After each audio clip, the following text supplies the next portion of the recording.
hope I don't have a guess on camera. All right.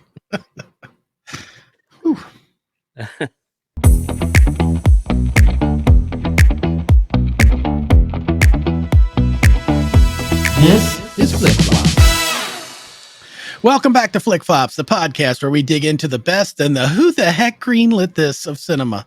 This week we discussed Dream Scenario 2023. Billed as a comedy horror, the movie stars Nicolas Cage as Paul Matthews, a family man who has his life upended when millions of people begin seeing him in their dreams. Things go from interesting to worse for Paul when things take a nightmarish turn. Did Dream Scenario make ours come true, or are the nightmares an apt review? Find out as we analyze. Dream Scenario. Okay, anyway. I kept wanting you to bust into a nice Dream Warriors pun.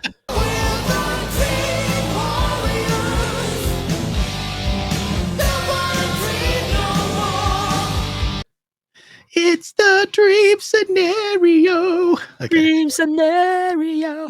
A little bit of George Lynch and some haunted. That's enough of that nonsense. The 80s are dead, man. Let it go, Gary. God. He says why we still do cult classics. Never mind what I say. So Dream Scenario, man, a Nick Cage film. I was super excited when you told me about this one. Just because we both adore Cage, and he was very cagey in this. I loved it. He chewed up the scenery fantastically. So let me throw some numbers at you. I'm sorry, I had a cough there. So Dream Scenario came out in 2023. Rotten Tomatoes has this currently sitting at 91 with the critics and 68 with the audience, which surprised me. Yeah, that's interesting. Yeah, it's quite a difference. So, and we'll talk about our thoughts on the film, but that swing was a little odd for me. Yeah. I could not find any information on the budget for this movie, so I don't have that number, and sorry about that if somebody cares about that. Box office, though, I have it. What I could find said it was made $8 million up to date. So there we are. This was written and directed by a gentleman, a Norwegian filmmaker named Christopher, I guess, Borgli. And this was his first big release. I couldn't really find anything detailed on the guy. He's done some films and stuff over there in Norway. Yeah, but films and stuff, I think. Yeah, but he's a writer director, so we'll probably see more stuff from him. This is an interesting start to his career as far as big releases go. And that's all I have for numbers. So if you want to, we can jump into the.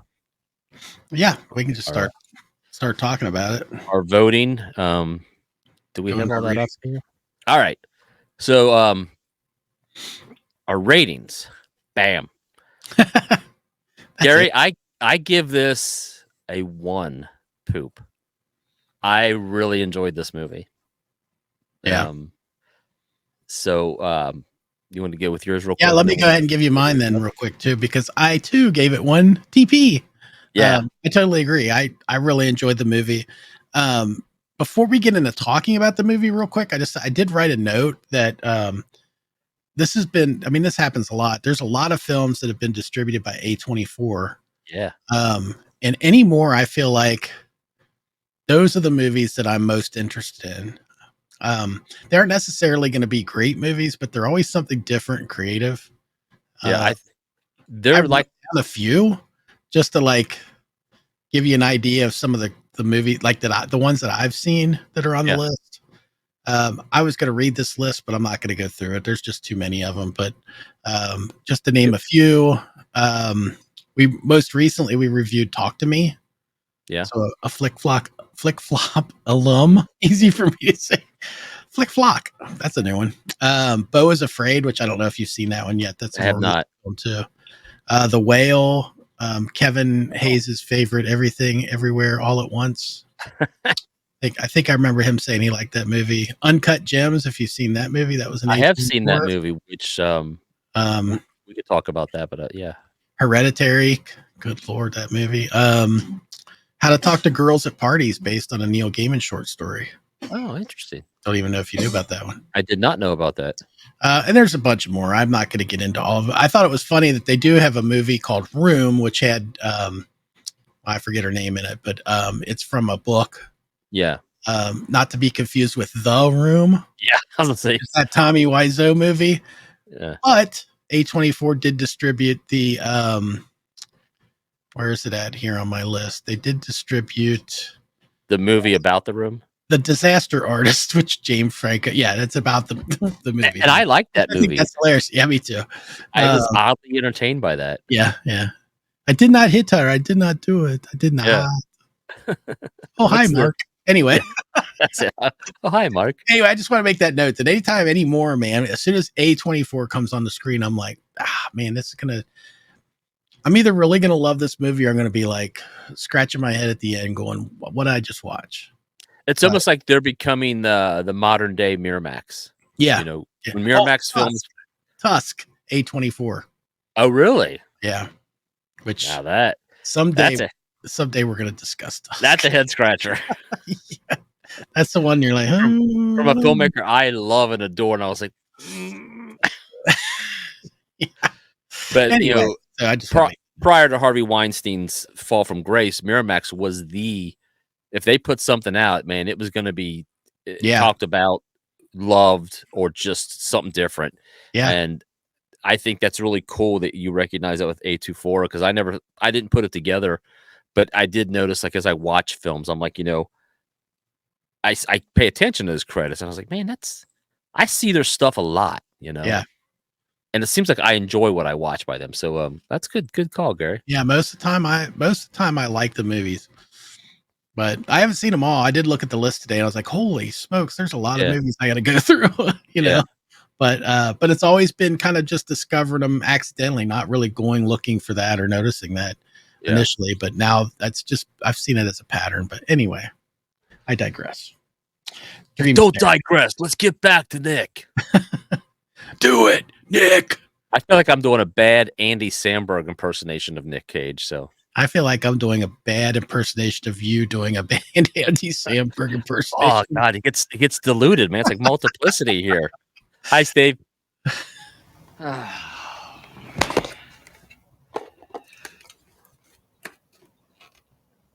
She touched my peppy, Steve.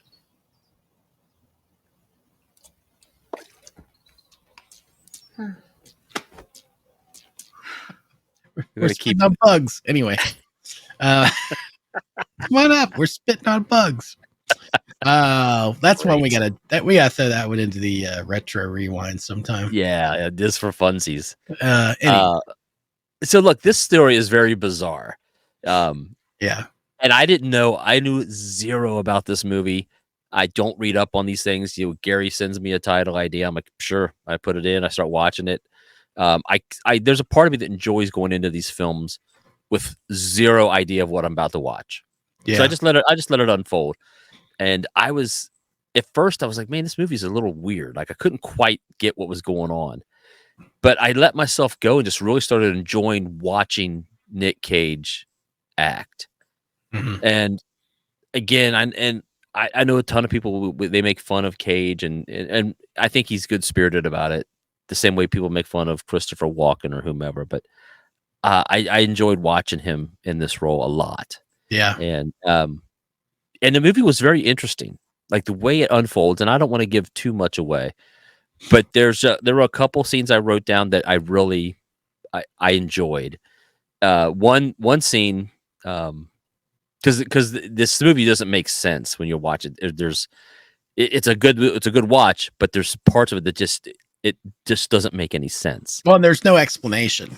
Right. It's not really an explanation to what is going on. I mean, I alluded to it in the beginning anyway. I mean, this guy, Nicolas Cage's character, starts showing up in people's dreams. Yes. But he's not doing anything in them. Yeah. He's just best. He's like a bystander. Well, I mean, so quickly, the opening scene where he's sitting there, he's raking leaves by the pool. And again, I know nothing about what's going on. And stuff's falling from the sky, breaks the table. The stuff hits his pool, and his daughter starts floating away. And she's like, Dad. And he just looks at her. And I'm like, what the hell's he doing? And then that gets explained rather quickly. But I was like, what is going on in this movie? Yeah. but I don't want to give any away because I really think people should just watch this movie and enjoy it. You really should watch this movie. But the one of the scenes that I laughed out loud, and I was grateful it was there. When he's in the apartment with the assistant, Yeah. and he's going to reenact her fantasy. Right. He's going to make sweet, passionate love to her, and then he starts farting, and I'm like, "Oh, that's the greatest!" And I mean, I literally, I was laughing. Farted. Sorry. He's farted, and it wasn't in a dream. Like this was the real life. Yeah. Yeah. And I'm like, "Oh my god, that's the greatest!" Yeah. You know, because I didn't see that coming at all. So yeah, it's very interesting how the tone of the movie kind of shifts around too.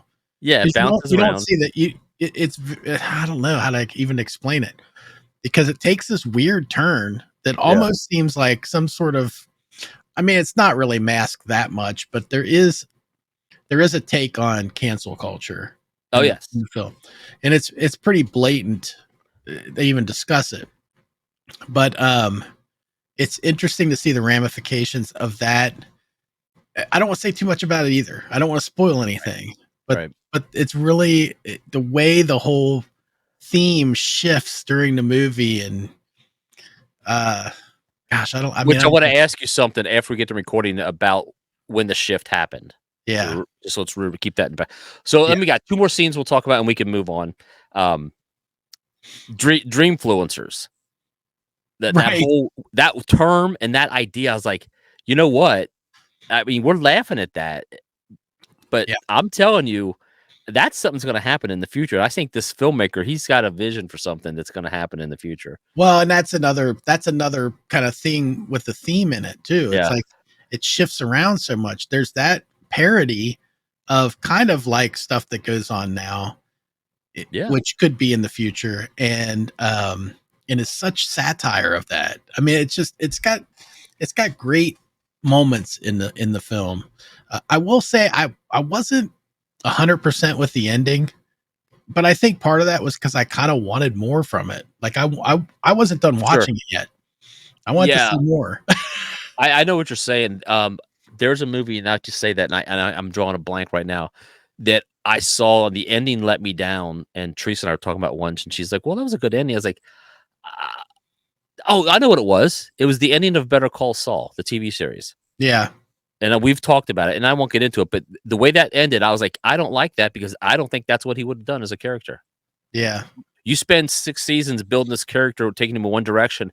The very last scene of the show, and he changes to become somebody with a heart and soul. Bullshit. Yeah. Disappointed. Well, and I don't want to make it sound like I was disappointed with the ending of it. It's just I felt like there was a little bit more to get out of the ending. That there's a little further it could have gone. Yeah, it was good. However, it does leave you something to talk about. Maybe dream scenario of the sequel. Maybe. But anyway, the Dreamfluencers thing. What is interesting about that is our generation, Gary, is that generation that bridges the gap between never having a cell phone and always having a cell phone. Yeah. And we didn't grow up with influencers, social media influencers. Right. Our children, that's all they know. So they follow people who are talentless hacks, but they have 18 million followers, so they get paid money to wear a Bengals ball cap, and then they're called influencers. And I'm like, why are you listening to this person? Right. I mean, why do they affect your life in any way? And I think that's kind of where we are with Dreamfluencers. And it's like, why would we?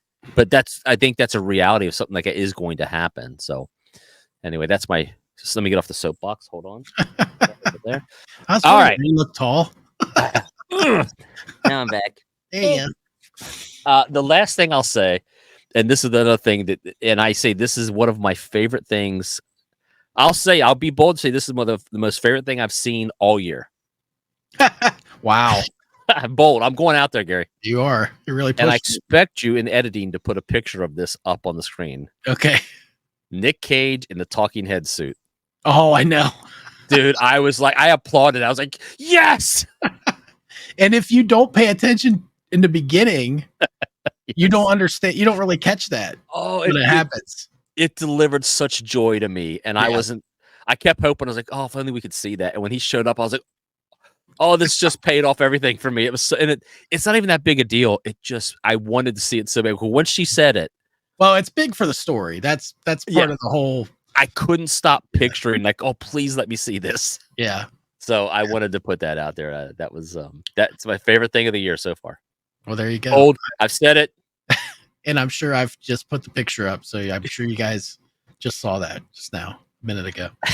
Anyway, the only thing I have left is I have a critic's quote, so we can, if you got anything else you want to add, or we can jump into that, and we can. You know what? I didn't even grab one, so I'm interested to hear what you. I grabbed one because I if you can stop choking. It's a little. I'm a little verklempt. Now I'm getting emotional. I'm a little verklempt. Give me just a minute. This movie really touched you. It's just scary. I picked a quote only because I was scrolling through them, and I don't agree with this critic, but I liked what they're saying, if that makes sense. I don't agree with you, but I do see what you're saying, but I don't agree with it. And it's very simple. It's by someone named Christy Puchko. Now I'm going to butcher that. I can send it to you or whatever. You can see it below. I'm sure I'm putting it down there. From Mashable, and she's a top critic. Her only line is this: Nicolas Cage deserves better. And I was like, I don't know if I agree with you. I think the fans were wrong on the rating. 68 is way too low for this movie. Yeah. Critics had it at 91. That's pretty good. I mean, it might be a little high, but this is a fun movie and it's entertaining. Like when like you said, when it ended, I was like, oh, I could have used more of that. Yeah. Yeah. I mean, it ended okay, but I was like, no, I was really enjoying this movie. Yeah, and you're rooting for him the whole time. You know, yes, very likable. Even though he's branded a loser, right? Yeah, but well, I mean, that's kind of why you're put in that position of rooting him on. But and he takes his wife's name. But anyway, we'll just leave. We'll just. And the fact that he wouldn't cut a deal with Sprite. I mean, what's wrong with you, buddy? That whole thing was great. Yeah. I don't want to ruin too many things because I was going to bring up another part about that, but we'll leave it. We'll leave it. I mean, we're what, 15, I think it's worth minutes. Yeah, it's worth watching. You should check it out. Let us know what you think down in the comments. You got that? Maybe I'll use that for a thumbnail someday. I don't know. Go see this movie, man. It's great. If you love Cage, this does not disappoint. Thanks, everybody. Like, comment, subscribe. We'll catch you next time. Pew, pew. Deuces.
This has been a Touch of Madness production, brought to you by the creative minds at Tommy Twins Media.